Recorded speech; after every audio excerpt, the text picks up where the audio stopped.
How are you doing? And later on, switch on TV. They give me the news, they give half-truths to me. They give us wise, they feed us lies. How are we doing? Educate, they fabricate. And we sit back till it's too late.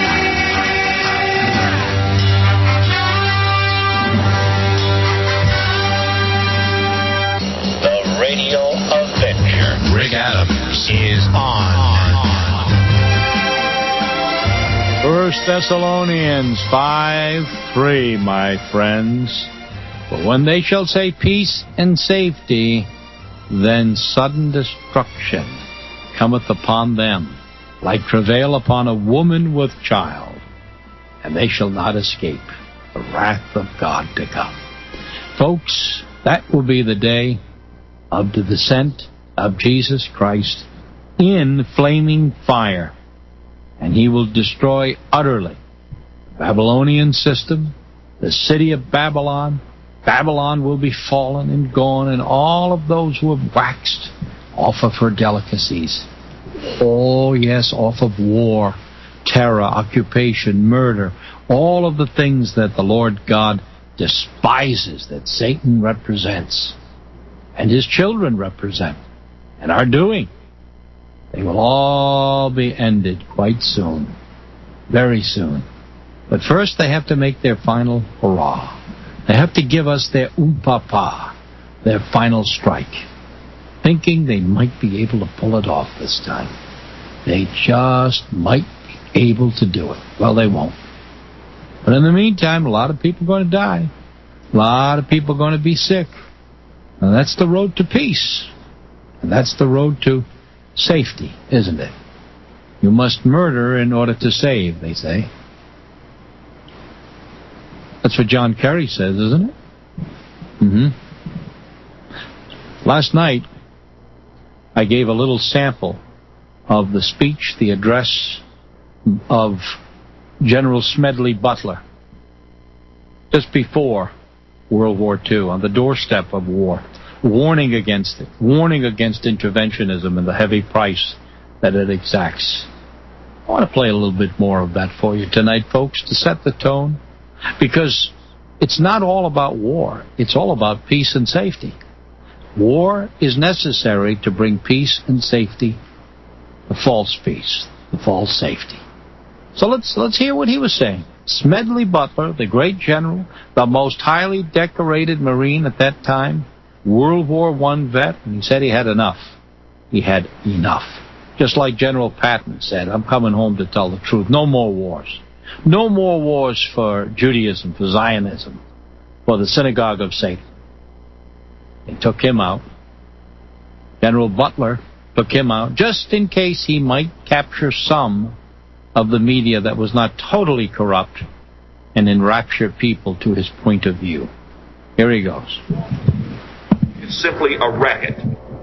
It may seem odd for me, a military man, to adopt such a comparison. Truthfulness compels me to. I spent 33 years and 4 months in active military service as a member of this country's most agile military force, the Marine Corps. I served in all commissioned ranks from second lieutenant to major general. And during that period, I spent most of my time being a high-class muscle man for big business, for Wall Street, and for the bankers. I suspected I was just part of a racket at the time. Now I am sure of it. I helped make Mexico safe for American oil interests in 1914. I helped make Haiti and Cuba a decent place for the National City Bank boys. I helped in the raping of half a dozen Central American republics for the benefits of Wall Street. I helped purify Nicaragua for the International Banking House of Brown Brothers in 1910.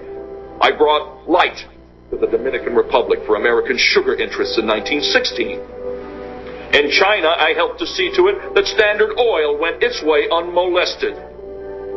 Looking back on it, I feel I could have given Al Capone a few tips. The best he could do was operate his racket in 3 districts. I operated on 3 continents. A racket is best described, I believe, as something that is not what it seems to the majority of the people. Only a small, inside group knows what it is about. It is conducted for the benefit of the very few at the expense of the very many. In the World War, a mere handful garnered the profits of the conflict. At least 21,000 new millionaires and billionaires were made in the United States during the World War. How many of these war millionaires shouldered a rifle? How many of them dug a trench? How many of them knew what it meant to go hungry in a rat-infested dugout? How many of them spent sleepless, frightened nights ducking shells and shrapnel and machine gun bullets? Out of war, nations acquire additional territory if they are victorious. They just take it. This newly acquired territory promptly is exploited by the few, the selfsame few who wrung dollars out of blood and the war. The general public shoulders the bill. It would have been far cheaper and safer for the average American who pays the bills to stay out of foreign entanglements. For a very few, this racket, like bootlegging and other underworld rackets, brings fancy profits. But the cost of operations is always transferred to the people who do not profit. Take the World War. It cost the United States taxpayer some $52 billion, and we haven't paid that debt yet. But ultimately, it's the soldier who pays the biggest part of the bill. If you don't believe this, visit the American cemeteries on the battlefields abroad, or visit any of the veterans' hospitals in the United States. Napoleon once said, "All men are enamored of decorations. They positively hunger for them." So, by developing the Napoleonic system, the medal business, the government learned it could get soldiers for less money, because the boys liked to be decorated. Until the Civil War, there were no medals. Then the Congressional Medal of Honor was handed out. It made enlistments easier. In the World War, we used propaganda to make the boys accept conscription. They were made to feel ashamed if they didn't join the army. So vicious was this war propaganda that even God was brought into it. With few exceptions, our clergymen joined in the clamor to kill, kill, kill. To kill the Germans. God is on our side. It is His will that the Germans be killed. And in Germany, the good pastors called upon the Germans to kill the Allies, to please the same God. Beautiful ideals were painted for our boys who were set out to die. This was the war to end all wars. This was the war to make the world safe for democracy. No one mentioned to them as they marched away that their going and their dying would mean huge war profits. Thus, having stuffed patriotism down their throats, it was decided to help make them pay for the war, too. So we gave them the large salary of $30 a month. All they had to do for this munificent sum was to leave their dear ones behind, give up their jobs, lie in swampy trenches, and kill and kill and kill. All right, you get the drift. Excellent, excellent oration. If the American public had heard that impassioned speech, then, over and over again, there would have been no Cordell Hulls, there would have been no Roosevelts, there would have been no Churchills, there would have been no Harry Dexter Whites, no Stalins, none of that, folks. All would have been uncovered, exposed, and destroyed. And that, my friends, is what should have been, but was not, and now we're paying and repeating footsteps of tragic history again. Well, unfortunately, my friends, it is at that point, that juncture now, we have crossed that finish line. We have just crossed that finish line to destruction, to annihilation of the empire. The eighth beast of Revelation, the eighth beast of world government. America is doomed.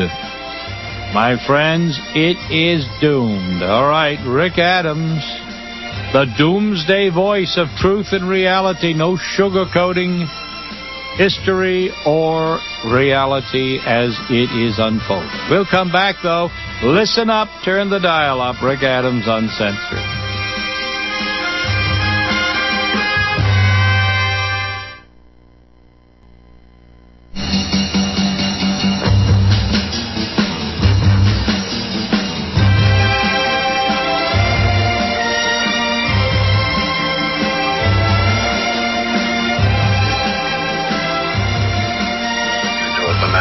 he had to kill some unarmed people in self-defense.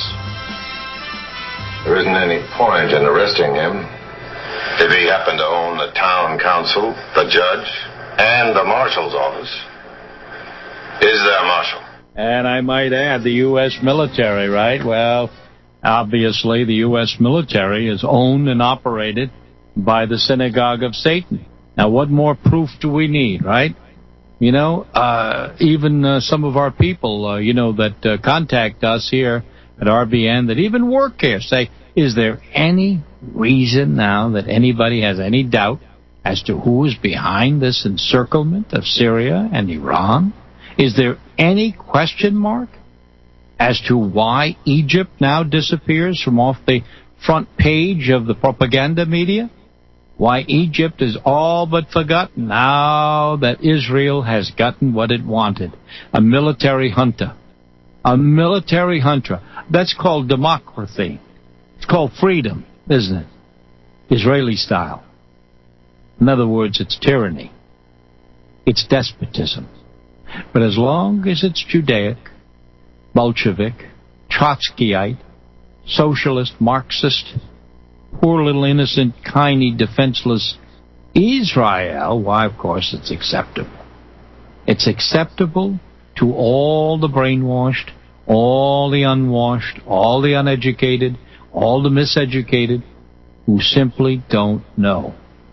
You know, I hear a lot of cliches every day, folks, cliches from wars, cliches of past wars, and it works. I have to say that mass conditioning and mass doping, mass drug, the psychological drug, war by deception, psychological war, will work. You know the old saying, if you repeat a lie often enough and you repeat it and make it big enough, people will believe it. Well, they say that Hitler said that. But I didn't realize for a long time that Hitler was actually saying that in reference to the Kenites, the sons of Cain. He was saying that about Jewry. They will tell a big lie, and they will repeat it often enough. People will regurgitate it. Well, that part is true, no matter what you think. No one can deny that.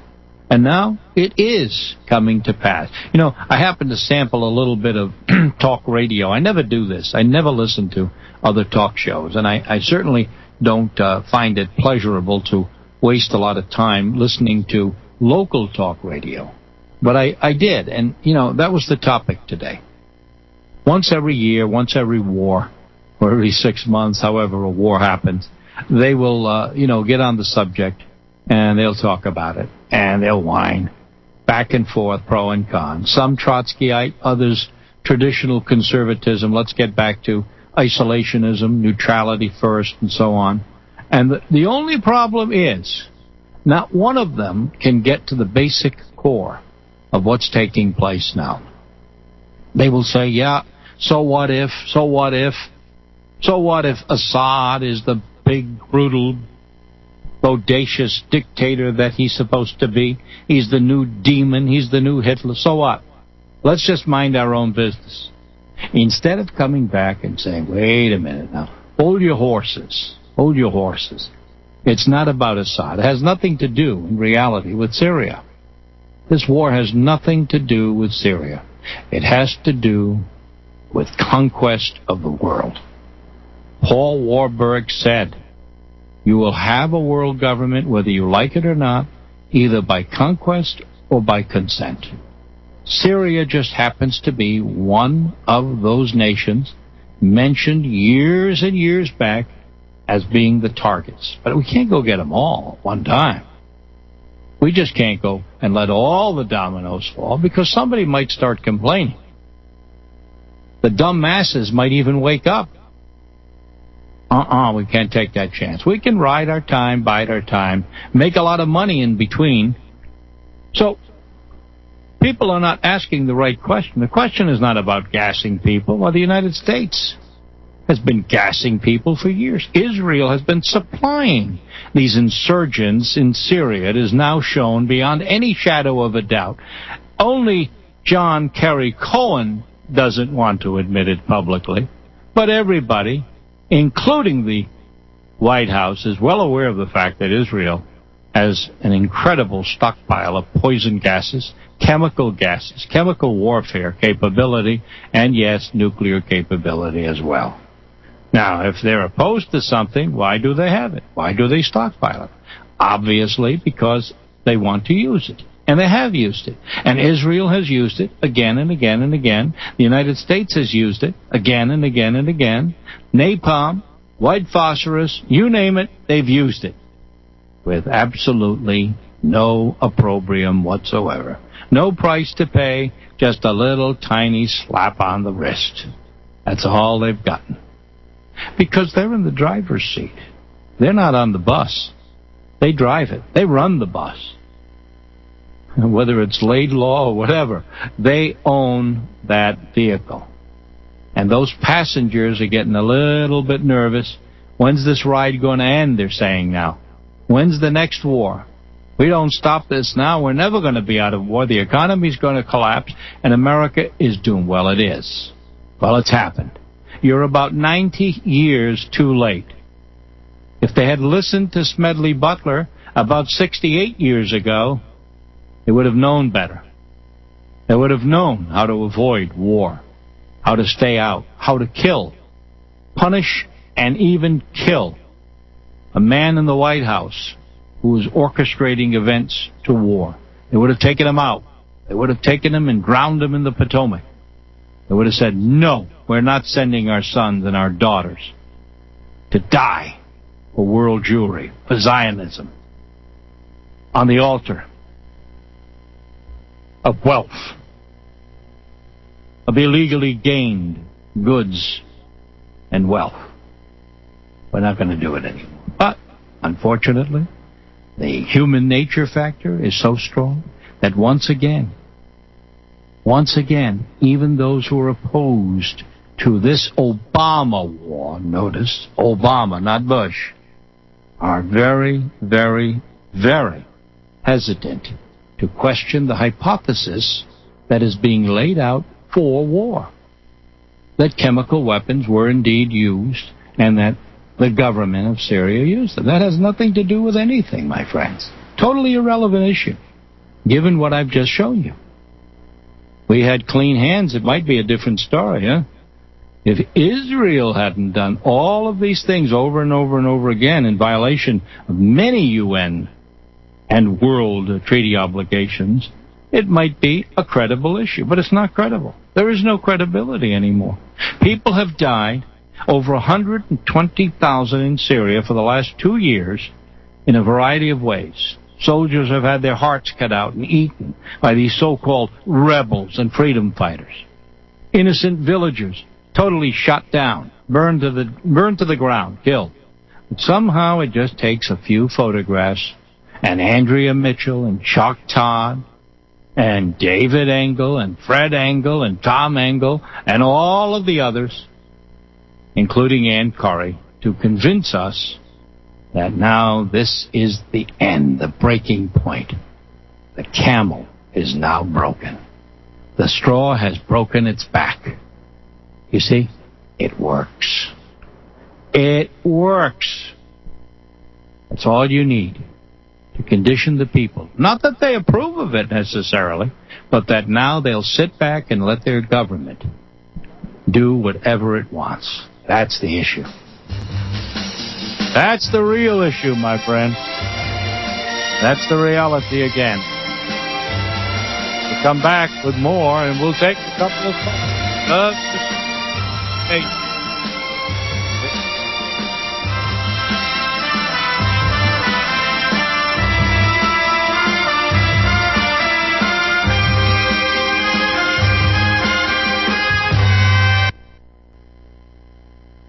All right, if you want to know the truth, I don't much care for the time I was born into. It seems people aren't dying fast enough these days. They call upon science to invent new, more efficient weapons to depopulate the earth.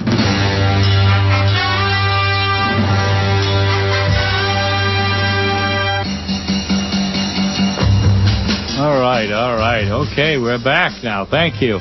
Who was it who said, I don't oppose all war. I just oppose a dumb war.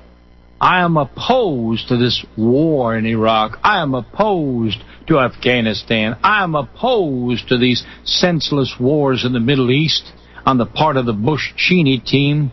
Folks, we can't have any more of that. It was a senator. Senator Obama. We don't want these senseless, evil, preemptive wars. But now Israel has elected me. Israel controls me. Israel tells me what to do. Otherwise, I may have some skeletons come out of the closet. I got Ron Paul's speech here, too, Congressman Paul from June of 2012, when the drumbeat to war was also naturally, rising. And Ron Paul had quite a bit of good things to say to warn Congress. And they were yawning. They were sleeping. They were all relaxing here. I don't have to, because of lack of time, I won't play it for you. You can look it up. You can go to Dr. Ron Paul floor speech on Syria, June 19, 2012, and said, essentially, this is unconstitutional, it's immoral, it's un-American, it's unconscionable. He was speaking to nobody. Virtually nobody was listening in the Congress. Instead, they listened to their Kenite masters in the synagogue of Satan. Isn't it interesting now that Congress isn't even in session? Congress is still on summer recess. And isn't that when these diabolical plans are usually hatched? Isn't that what Bush did? Remember what Bush did? The Iraq War? You remember that one? You remember 1913? When they were jamming down the Federal Reserve Act, Christmas recess, a quorum. You remember how they managed to use the opportunity when most members of Congress were absent to take a vote. Now they do it regardless of Congress. Congress doesn't need to say anything. We have a preemptive war doctrine. Congress already voted to give George Bush and every subsequent president that, quote, authority to wage war whenever it feels it's necessary. We don't need a declaration of war. Congress doesn't have to do anything. Congress doesn't even have to be in session, just like the Knesset.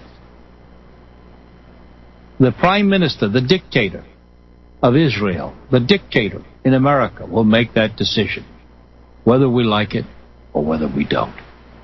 And the American public's not happy. But the American public is getting what it deserves. You can't have it both ways. You can't pick and choose which interventionism you like. You can't do that. You either have to draw that red circle, that red line, around the White House and around the Congress and around this government and say, thus far and no farther. We're not allowing you to go any farther. That's it. Roosevelt had a magic way. We all know that. He had planned Pearl Harbor in order to get us in through the back door. And you should see what happened to the America First Committee. They went out of business. It became very unpopular to defend independence and neutrality when those dirty, filthy, slanty-eyed Japanese attacked America. And those dirty, bearded Muslims attacked America on 9/11, coming up on the anniversary. Isn't that convenient as well? Coming up on the Jewish holidays this coming week. Very convenient timing, wouldn't you say? All of it adds up, folks, to one more nail in the coffin of American independence and freedom. I think there's only about one more nail to go, and it's sealed. The lid is on. So you better realize how late the hour is. Because once all of these wars are consummated, and many, many, many, many must be killed, including most or many who are not even in government circles. I mean, more civilians will die in order to save them, including Americans. Once that happens, and people no longer have any faith in their government, guess who comes on the spot to bring peace and to bring safety? Remember I opened the program with those words? Out of Thessalonians, peace and safety. 2 witnesses against this monstrosity, this abomination of desolation in Jerusalem, shall be murdered right there in the streets. Everyone will be able to witness their murder. Their murder by the synagogue of Satan. And then guess what happens? 3 days they lie on the streets, and on the 3rd day he comes. He doesn't rise from the dead, he comes from the clouds. That's when all hell breaks loose, literally. So folks, it's coming. It's adding up. Pieces of the puzzle are now all coming into focus.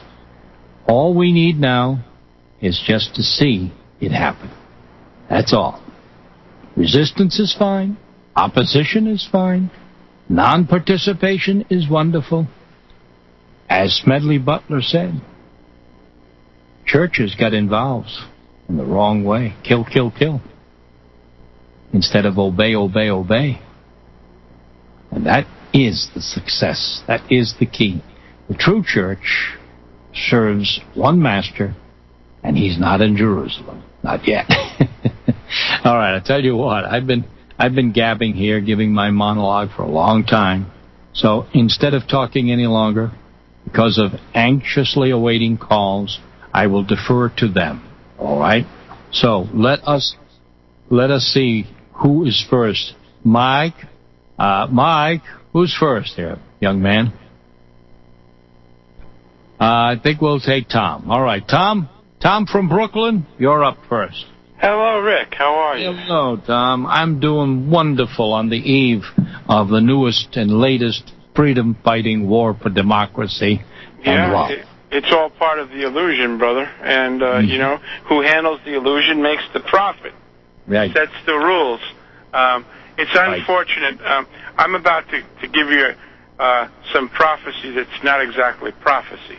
Because when you're able to spot the components, a disaster, where all gathering around the same area, it's not very surprising when you have a disaster now, is it? All right. First off, I don't think that we're going to war, okay? We are going to war. This is a Nostradamus prediction. And the reason that we're going to war is not because it's good for us. It's not because Obama wants to be strong. It's not because of anything other than what I'm about to tell you. And this is really, really disgusting. Are you ready? I'm ready. Netanyahu got caught today selling, ready? Oil contracts in Syria. I heard that. Isn't that amazing? Where did you dig that up now? I got contacts. You got contacts directly there, huh? More or less. I had heard that. And whenever you get confirmation from independent sources in different areas, people that don't talk to, there's usually a certain measure of truth to it. So what you basically call, you go into the realm of high confidence.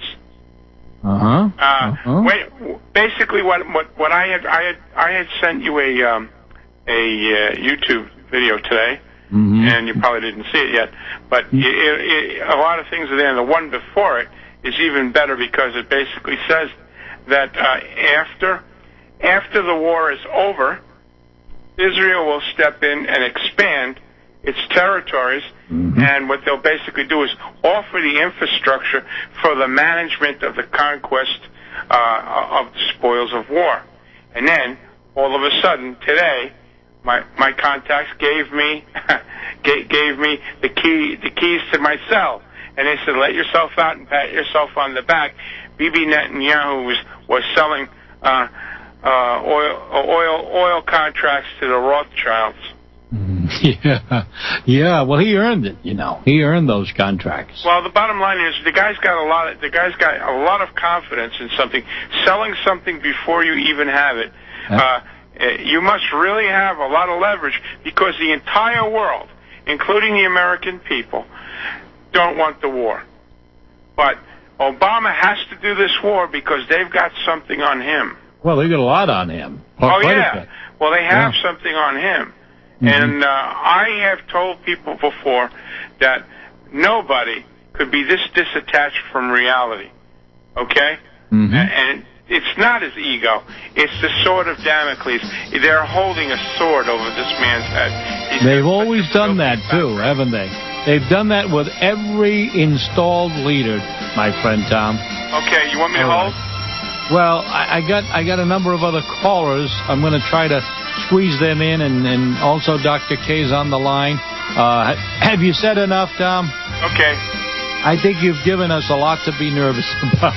Thank you, brother. We've just been too busy setting up our businesses. We didn't pay enough attention to what was going on around us. We allowed a bunch of thieves and murderers to get control.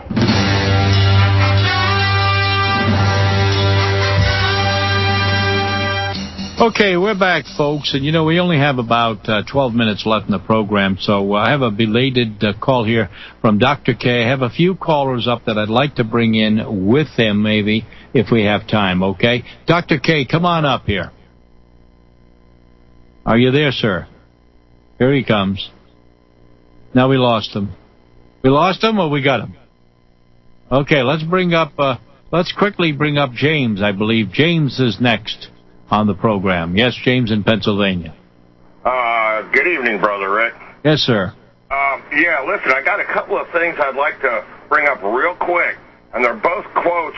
Well, actually, one's a quote from Isaiah 61, and the other one is from Luke 4. It has reference to the acceptable year of the Lord, and then the closing of the book to preach the day of vengeance of the Lord our God.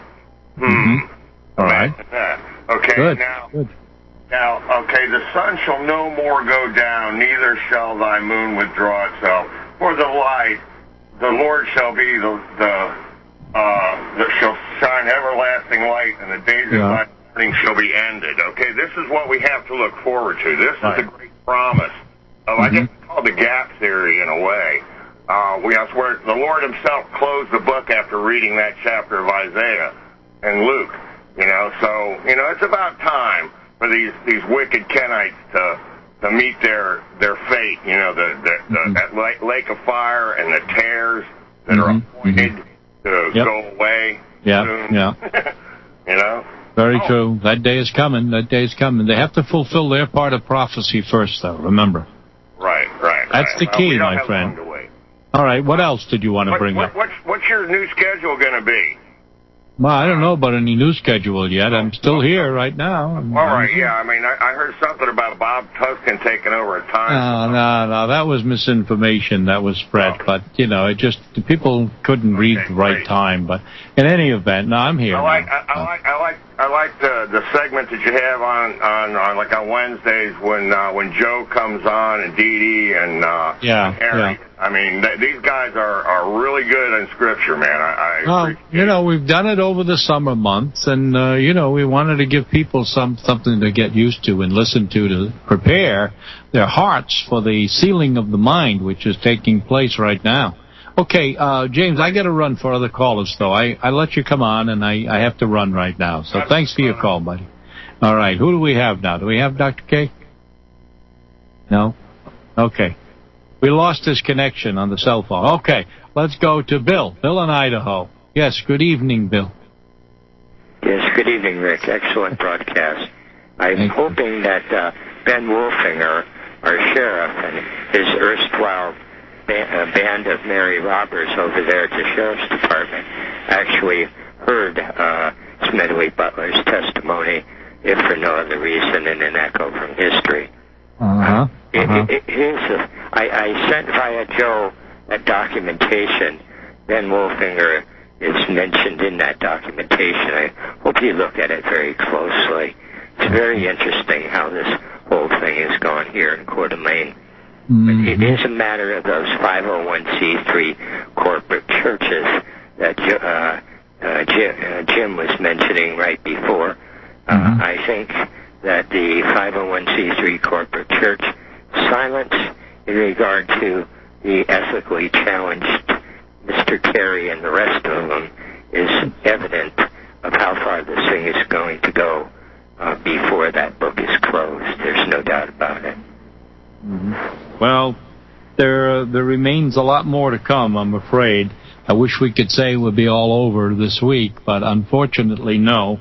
You know, you have to continue to bring about total destruction in order for you to bring about total peace and safety. Because, see, the American public, the world public is growing weary now, but when they grow so weary that they no longer trust anybody, and this eighth beast system that's formed now politically worldwide will just have to vanish and give way to the final second beast of Revelation, which is going to be Satan at that temple. Now, all this turmoil now takes place in the Middle East, as Tom was saying and others have said, then they can bring about that instability to bring down that temple and claim now that it's radical Islam that's involved, and we miscalculated again in Syria, and here we go, we've got Al-Qaeda now in there, so we got to do something. So they control both options, both sides, and people don't know how they're getting caught in between the maze, you see? And that drivel that he has going on in his broadcast over there, supposedly in the Christian evangelical community, is absolutely tragic. You can hear it in their voice. I mean, they are absolutely in a panic, and biblically, obviously challenged. They don't know what to do now. They don't know what to do because they thought they had it figured out, Bill. They thought they had everything there, all the pieces fitting nicely and snugly and smugly into that little puzzle, but they didn't have the pieces in proper order. And they've got it all backward. They think Israel is that regime in the Middle East, and poor little innocent, defenseless Israel going to be attacked. It's going to be attacked by Satan, and Satan is going to do his darndest, and then Jesus is going to come and save them and spare them and take everybody else down. You know, they've got their Zionist mantra, their pre-tribulationist rapture all figured out. They've got it all figured out. But you know what? Unfortunately, they're wrong. That's the problem. That Syrian electronic army that NPR was whining and whimpering about today, that they're going to be attacked by Syrian electronic army. It is just absolutely... It's laughable because we know that the Syrians do not have the expertise or the technological advance to be able to do that. But I know one that does. I know one that's a bogus one that can masquerade and pretend they're the victims. Okay, thank you. Thank you, Bill. We have to move. We have another call here? All right. I think we have, let me see. I think we've got Bill in Indiana. How did I figure that out? Okay, Bill in Indiana. Here we go. Hello, Rick. I'd like to say amen on this. America is doomed. And America is doomed, Rick, because she defiles herself with the synagogue of Satan, participating with her in the orgies and the groves and the sacrifices to Moloch. America, Rick, will experience the full wrath of judgment of God. Oh, sure. And can't get away from that. It's not very pleasant, but you know, unfortunately, the truth is a bitter pill to swallow. But despite that, overcoming that, the remnant does exist. And his remnant knows Yahweh's name. They know who the serpent seed line is. They keep themselves separate, and they keep themselves out of Mystery Babylon. And if I may, I'd like to dedicate 2 verses of Isaiah to them. Yeah, go ahead. Okay, that is chapter 41, verses 10 and 13 in the Jerusalem Bible. This is Yah. Do not be afraid, for I am with you. Stop being anxious and watchful, for I am your God. For I, Yahweh, your God, I am holding you by the right hand. I tell you, do not be afraid. I will help you. Praise God, Rick. Amen. Thank you, sir. Thank you, Bill. Well, you know, we've got an attack on Syrian civilians, a crime against humanity, says John Kerry Cohen. And he says it with a straight face. He knows it's a lie. He's lied umpteen million times before. We've heard it all before. Jimmy Carter said it. You don't want to believe these lies anymore. You know I failed you if I bring in, Brzezinski and company. And he did. He failed us. Well, it's happening again and again and again because the path to war and treason is laden with treasure, and it's profitable. And no matter what anybody in the public may say, the media rule, the military-industrial media complex will march on, will convince us that we must accept it, whether we agree with it or not. We'll all be better off when the whole world is at peace. Remember, World War I was the promise of the war to end all wars, and it was just the beginning. All right, folks. Well, it's been a pleasure this Friday being with you. And Dr. K, sorry we couldn't get him back on, but, you know, God willing, we'll be back Monday. We'll always be somewhere, folks. You can count on that. Rick Adams, Uncensored. Thank you all for joining us tonight. Thank you, Mike Slovacek, for controlling the board so aptly. Thank you, John Statmiller. Thank you all that have provided this forum. And to all I say, God willing, if we survive, we'll be back Monday night. Good night, all.